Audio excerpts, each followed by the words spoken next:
Producing music.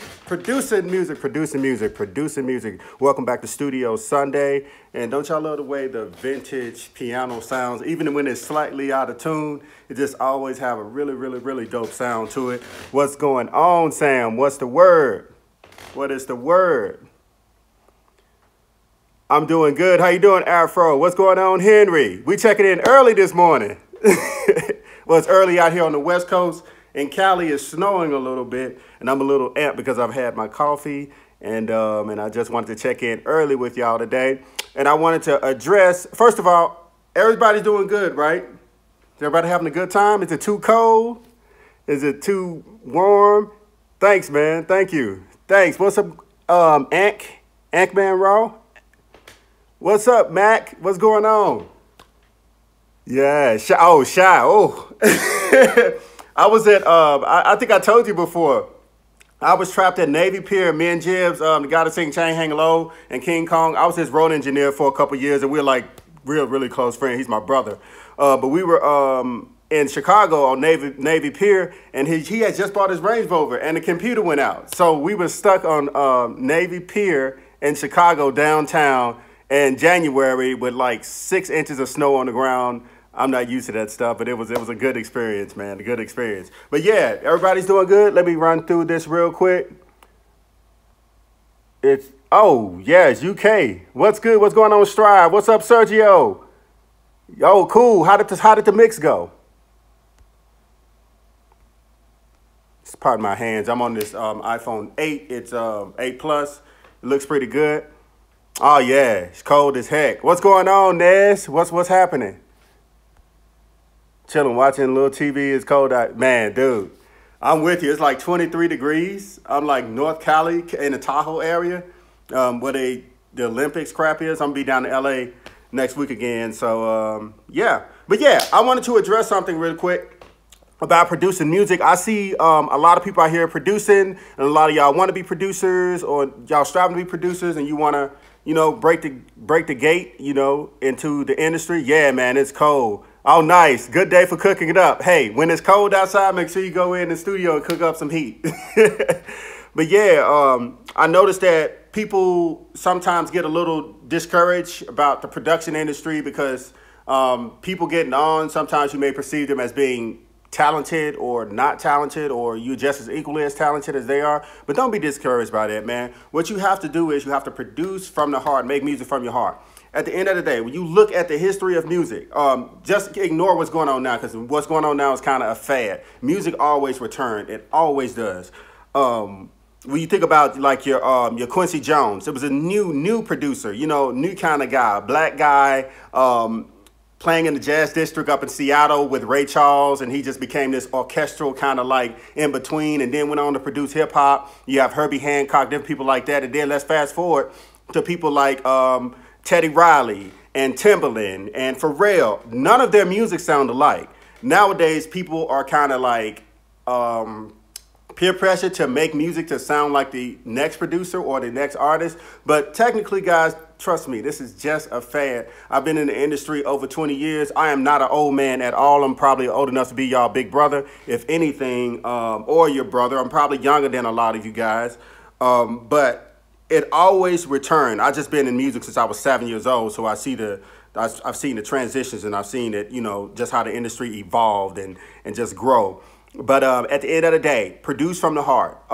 The most popular or the most successful producers are very rare. When you think about the producers now in the top 40, they come and they go. But when you think about people like Timbaland, Pharrell, they had like a 20, 30-year run, and they're still running now. They're producing a lot of records you guys don't know about. Darkchild. These guys are producing records because they're unique. They sound totally different, and they produce from the heart. And I personally know a few of these producers like Timbaland. I've been around them and been around Darkchild in some cases, and And to be honest, like it's who they are. They really love music. It's not for a paycheck. It's not to sell beats online. They started producing because they just love music in general, which I do suggest you guys get Timbaland's book, because I just got done reading it for the third time. It's a fantastic book. But yeah, that's what I wanted to say to you guys. I want you guys, because I'm going to run out with my girl. We're going shopping today. We're going to go clothes shopping and other stuff. I'm going to get a few mic stands today and different things like that to have on the road. Bro, I remember the name Pro Tools before Avid. It was DigiDesign. Yeah, DigiDesign Pro Tools. I still have my DigiDesign inbox about to cook up some beats. Good afternoon. What's going on, MK? What's going on, Miss Lady? Yeah, another great book to sing to me by L.A. Reid. Yes. I have to get that book. I'm an advocate. When a producer or anybody put out literature, no matter if it's an entertainment lawyer, a producer, an engineer, please grab the book, because I'm pretty sure there's some knowledge in there or an experience that you can gain from that. Everybody owns a Bible, right? Or you have one in your house, or a Quran, or whatever you believe in. The books in that particular religious sacrament has a story or something that you can gain from it on both sides. I have a Bible and I have a Quran. You know, I'm just a person, and if you guys see my girlfriend, she has this huge freaking library of maybe like 2,000-3,000 books. When we get married, we're probably gonna have a big, huge library. But anyway, that's what I wanted to say to you guys. I just want you to know, produce from the heart. And I'm going to run out in a few minutes, but I'm going to take some questions. If you guys have any questions for me, I just wanted you guys to hear that from the heart, you know. Produce from the heart. So let's see. Yeah, man. What's going on, big baby? What type of piano do you have? I have, as far as studio, this Weber right here. This is a Weber upright piano. But in my studio, as you guys can see, I have two motifs. I have Motif XF6 and a white Motif XF6, a black one and a white one. I use that for when I'm playing, you know, live, or I just use for a MIDI controller too. It's like pretty expensive for a MIDI controller, but I'm like, why the hell not? It feels really good, and it's just a great synthesizer. Aftertouch on it just feels really good. It's like synthesizer, so yeah. Do you think it hinders a producer that doesn't know how to play instruments? No, I don't think it hinders you. I don't think it hinders you because, for example, Quincy Jones played brass. He played saxophone. He's a pretty good piano player, but he also can conduct other instruments, if that makes sense. Kanye West can play chords, but I would just say this: just have a basic knowledge of chord progressions, which is really easy. It's like learning how to play basketball. If you sit there and you work on it for a couple, well, some people just straight up slow at basketball. But if you just sit there with piano and you just learn the basic C major, C minor, different things like that, F major, F minor. Matter of fact, you'll be surprised that most songs are in F major, F minor, or if it's happy, it's a major. If it's sad, it's a minor. The music industry is pretty, like the chord progressions and the transitions is not held up to what it was held up to 50 years ago, when you had like 5 different parts of the song, a bridge and all these other parts, and then the tempo changes, but you can always learn the basic chord progression. Top 3 favorite producer, no order. Quincy Jones, Brian McKnight, and this is a tough one. If I could, it's man. Rodney Jerkins, Dark Child. Rodney Jerkins, Dark Child. And hold on, what's the difference between a MIDI keyboard and a synthesizer? Well, nowadays, a MIDI keyboard is a synthesizer as well, but the difference is a synthesizer is a modulated device that was created based on synthesis. Basically what that is just it generates tone, and it's just basically playing a sound in key that's actually congruent with whatever key is on the keyboard. MIDI controller just control notes on if you have a DAW computer or something like that, or other instruments. When I started producing, a MIDI controller actually had a MIDI cord to it, which went to like a sound module, like a Proteus 2000 or a MoFat or something like that. Yes, synthesizer has sound built in as well. And most MIDI controllers nowadays too, with the exception of like your key stations and your PreSonus, kind of like the ones that with no computers or anything in it. It's just controllers. What do you think about the Rode NT1? Many of you say it is harsh, but I like the sound even more now. I'm using vocal chain that I learned from you. Well, the thing about it, and a lot of you guys know I do own the Rode NTK. I love Rodes. I love Rodes. Any type of Rode microphone, even for Christ's sakes, my video mic that goes on top of my Video Mic Pro that goes on top of my Canon, my post-production equipment is a Rode. I even have a Rode Boom shotgun mic, the NTG1. I just love Rode. Rode sounds great. And here's the most important part you just mentioned. You just said that I like the sound of it. Everybody else says it's hard to reviews. If you like the sound of it, then that's your answer right there, man. Like, just kill it. If you love it, man, work with anything that you love. Because if you get something based on what somebody else said, take recommendations and take suggestions. But man, just create, man. That's what it's about. If it makes you feel good and inspires you to create, do it, do it, do it. What do you think of Waves plugin and which one do you use? I love Waves. I use the L1 and I use the SSL compressor, bus compressor. Oh, Tim, you here. Yeah. If you're a rapper, should you learn basic music theory to take you to the next level of song development? I'm going to say, because I am a music advocate and I started out as a music major, I'm going to say it's always good to learn music theory. But if you just can't learn music theory, then we have what you call in the industry, well, in the music side of the industry, method books, to where you can kind of cross-reference the theory with the method books, that like a little small theory, and you can enroll in like online stuff. Like Quincy Jones has a good program that's pretty cool that teaches basic chord progressions and basic music theory. But yeah, hey, since I'm a music advocate for the arts, yeah, I would always suggest music theory. What's going on, Jono? About to hop off. Thank you. Hey, no problem, Mike. You have a great day, brother. You have a great day. Do you think the MPC will speed up drum aspect of making a beat? Not necessarily. If you start on it and you feel it, then it probably will. It's all about what your vibe. Like, this is my thing.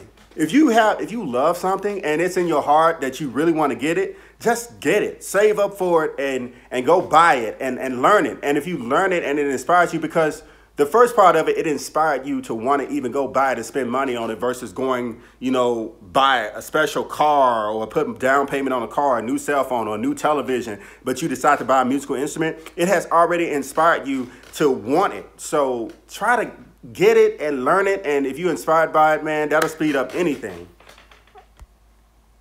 True. What's good? What's up, man? Okay, true. I just making beats. We come here with great advice from Archie. Oh, cool. Play us some piano.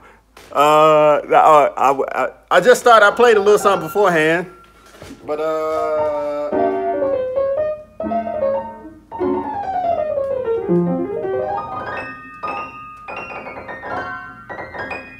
and when y'all see me do that, that's chromatics. I'm not doing anything special, it's just routine that I learned for 20 years. I'm just taking every note and I practice every time I play. So I just take every note and I just run down. You can do like Flight of the Bumblebee. That's pretty much the gist of that record as well. Oh, dude, it's routine, trust me. Then you get yourself studio set up. Yeah. Oh, you talking to your partner. That's cool. That's cool. That's cool. No, I'm not. When I was in high school, I started learning piano when I was 11th grade. And I learned it really quick because my brother plays for like Ty Tribbett. And he's a gospel musician, and my father's a gospel musician, dope pianist, dope guitarist. My uncles, all my aunts played guitar, so it's like, it was natural. My dad always had a piano in the house. I just never really learned it. And then my church gave me a piano when I was younger, but just never learned it until I was 11th grade. But I got a full music scholarship, which was pretty cool because I was playing the quints and the marching band, the 5 drums. And I eventually went to college, and like my first year, I was playing the keys in the jazz ensemble, and I was singing in the jazz band, and I played the quints in the actual marching band, Mean Green, Mississippi Valley State University. But I learned pretty fast. It was like second nature to me because I love music. When you love something, like the dots connect so fast, you know? Oh, thanks, man. Thanks. Hey, what's going on, Gregory? What should I do? I start learn the piano. Sit down at the piano first, and I learned I learned to play by ear, and then I cross-reference it with the music that I was learning with drums when I was learning the rudiments to my percussion class. And then I eventually picked up things from that. But if you want to learn to read music, that's cool. But nowadays, the world has changed. I will always promote reading music, and I always promote doing music theory, learning music theory, or perhaps. But it's like nowadays, things are so creative now. It's like for example, if you tune water glasses and things like that and play on the water glasses and tune it, like, you know the key and you know it sounds good and you know it sounds off once you train your ear. But I would just learn to train my ears first because the industry is really fast now. Yeah. Do you need to go to school to become a music producer? No, you don't need, no, not at all. Most successful producers don't go to school. But for production and engineering, they just kind of fall into it. Like, I went to school for engineering, but I'm a producer. Does that make sense? Like, it's like I learned the basics of it, but because when I went to school, I knew everything. Not like I knew basic recording, basic signal flow, and all of that stuff. But I wanted to get the paperwork for it. I wanted to make sure that I could get in these studios and have the right documentations to get in there. That makes sense, you know, because that was my dream. I wanted to be in the studio, and I ended up working in some studios, but then I went on the road. It just wasn't really for me, if that makes sense. Yes, good. Yes, exactly. Learn scales are above L. What's the best place to get samples for making beats? Man,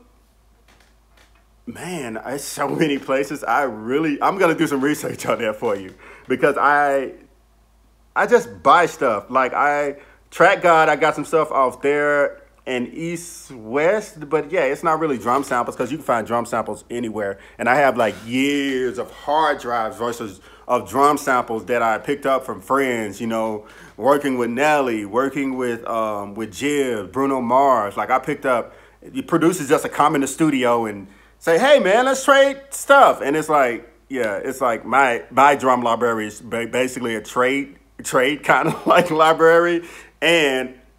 or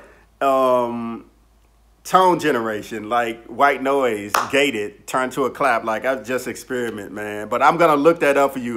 Next time I'm gonna be prepared when you ask that question.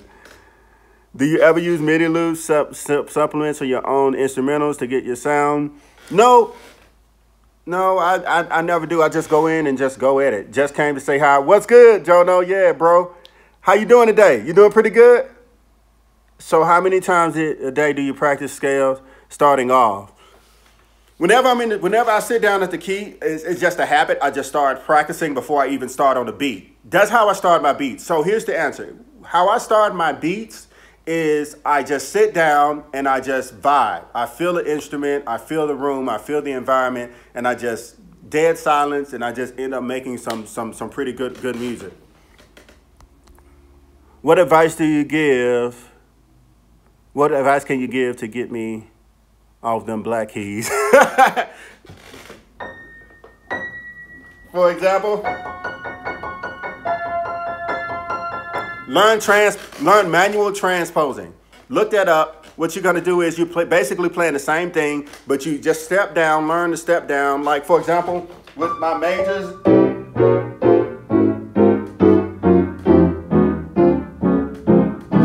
I just played that chord in every single key existed. Only seven. Just only seven. I held up like 5, but only 7. And I played every major chord. I played the major chord from C all the way to C. C major all the way down to C major. When you learn that shoot, I just lost the word. Basically the manual transposing. Once you learn that, you'll be able to play in any key. And that's why I do the chromatic as well, because that's basically in any key. So yeah, like this guy is talking so fast. What do you think of the Focal Solo Twin? I have to get a hold to those. I have to. I heard good things about it. And that's the interface, right? If I'm not correct. Joel, what's going on? What's happening, y'all? What is happening? But yeah, man, I hope I helped y'all out. I'm about to get ready to go. And with my girlfriend, we're about to go out and do a few things, run around town, get some holiday stuff, and go get some clothes, clothes shopping. Hey, what's up? What's up? No problem, man. No problem. Do you have a free drum kit for us? Eventually, I'm going to, maybe within the next few weeks, I'm going to give you guys, you're going to be able to download some drum kits. So be on the standby for that. I kind of wanted to start vlogging. Hey, I was going to ask y'all that. So answer this for me. Do you guys want me to start vlogging? I was going to ask you guys that because I see some cool stuff around here. And I see some cool stuff while I'm on the road. It's like, this is insane, man. And I want to be able to share that with y'all. What should I get a preamp or interface? Get a preamp and an interface and combine them both. Or get an interface with dope preamps or something like a universal audio with unison pre's in it that already have the emulated built-in preamp source. Technology is just really great. I'll give you a free kit. Hey, yeah, this is what we're about to. We're about sharing and building up the community. So whatever y'all have to offer, and offer each other and offer me, hey, I'm here for it. I'm here for it. So thanks, man. Don't spend too much money. I won't. I'm gonna start vlogging, y'all. You should vlog, bro. Why not? Exactly. Why not? And I'm gonna be creative because, as you guys can see, I have about 5 cameras. I have a Panasonic Lumix. I have a Canon T3i. I have a Vixia, and I have a A5100 Sony. And I have all these ring lights and softbox. See my new softbox? I had it shipped here. So yeah, I just love creating music and creating film. So I'm going to definitely get into that. What's this? What do you think about emulated mic system? I'm going to listen because I've used a lot of mics before. I've used, going to pretty much every studio. I've used the ELM 251. The U67, the U87, Blue Bottles, like so many different microphones. The C4100. I had C414. When I was in engineering school, we have what you call mic lockers, and we have to learn this entire book. We have to learn the mic identity, and in some cases, we have to learn what type of mic does this sound like, or what mic is this, just listening sonically. So yes, I'm insane and I'm out of my mind with this music stuff. Avalon preamp and Apollo interface, good combo. Heck yeah. If that's your flow. Yeah, yeah. What about Slate? I use Slate. I just actually subscribed to them 2 months ago, and I love it. I love that EOSIS, the EOSIS de-esser. I love that, man. That thing is amazing. Yeah, the Sony C800G. I use Sham and Zoe from the Track Stars. Y'all know my big brothers. That's what I call them. They produce Chingy Right There, One Call Away, Shark Tale, so many different things. Britney Spears Circus. And they actually was the first studio I worked in as in-house engineer. Those are my brothers. I love them to death. We're still close to this day, even from starting out. See, most people you meet in this industry, if they are up here and you are down here and they take you under their wing, it's going to be a long relationship because it's genuine as heck. So, yeah, are you going to get, no, I can't do Ravens. I'm a fader monkey. I'm going to have an SSL in the house. I don't do, my partner got one. He has enough for me to play on. So what studio monitor should I get for a small bedroom? KRKs, Rocket 6s or Rocket 8s or the HS, Yamaha HS series, the 80s will be fine, or the 8s. Yes. So how to mix sound good on monitors, but when you use earphones, the sound doesn't sound right. That's because you should mix from both and A/B them. You should A/B toggle between both, like have some earbuds in the studio. So if you listen to earbuds or you think you're a fan, know your crowd and know the people that you're mixing for. They're gonna listen to it on earbuds. As a matter of fact, nowadays it is proper and to have a set of earbuds in the studio and to toggle back and forth between the monitors, headphones, another source of monitor, which is an earbud or a studio speaker. But please learn to mix on earbuds because everything is going over that way. I forced myself to start using earbuds. I didn't use earbuds in my entire existence, but I just started 2 weeks ago trying to adjust to marking because I pretty much been mixing a long time. So I know it sounds good on the earbuds already, but I really want to just make sure that mix is like just perfect. I'm getting our studio monitors that they are good budget, perfect for a small. Yeah, let me know how that go, Yusuf. I'm a music producer going to school in engineering. Should I go into the studio for engineering position or sell beats online? Selling beats online is pretty cool, but I would learn the heck out of everything I possibly can right now with engineering. And even just more than just recording in Pro Tools, learn the consoles. That's what I would do. I would go towards the engineering side, man. I would do the engineering and then make beats on the side. Right now, focus on building that craft. That's what I would do.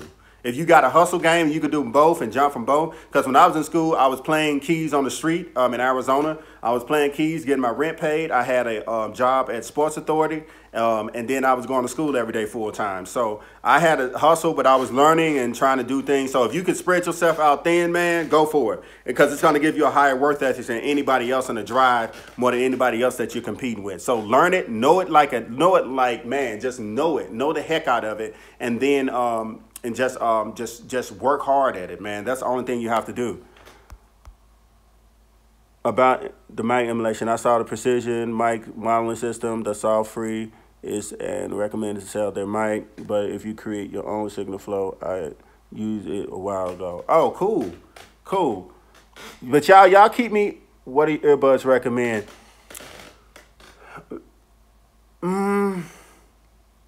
Beats or Skull Candies? Beats or Skull Candies? Skull Candies are extremely cheap and Beats are extremely expensive.